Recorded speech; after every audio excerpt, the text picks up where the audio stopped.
दो कदम तुम चलो, दो कदम हम चलेंगे। अमित शाह ने संसद में गतिरोध दूर करने का बताया फॉर्मूला। केंद्रीय गृह मंत्री अमित शाह ने संसद की कार्यवाही को सुचारू रूप से चलाने के लिए विपक्ष को एक सुझाव दिया है।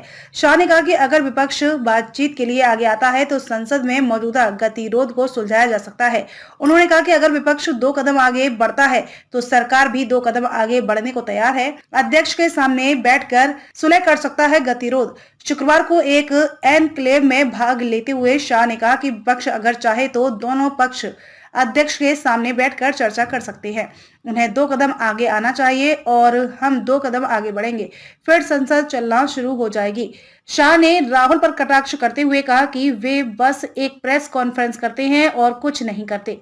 विपक्ष नहीं चाहता है। गृह मंत्री ने कहा कि संसदीय प्रणाली केवल सत्ता पक्ष या केवल विपक्ष से नहीं चल सकती है, क्योंकि दोनों को एक दूसरे से बात करनी होती है। शाह ने कहा कि हमारी पहल के बावजूद विपक्ष की ओर से वार्ता का कोई प्रस्ताव नहीं आया है, तो हम किससे बात करेंगे? वे बस मीडिया से बात करते रहे हैं।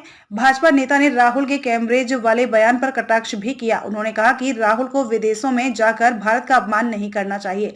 शाह ने कहा कि कुछ ऐसे मुद्दे हैं जो राजनीति से ऊपर हैं और यहां तक कि पूर्व प्रधानमंत्री इंदिरा गांधी ने भी विदेशी धरती पर घरेलू राजनीति पर चर्चा करने से इनकार कर दिया था।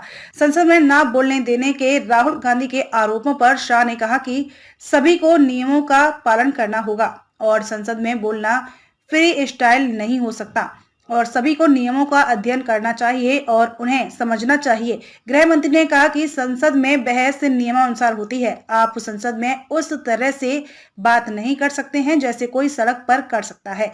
यदि उनके पास यह बुनियादी समय नहीं है तो हम क्या कर सकते हैं?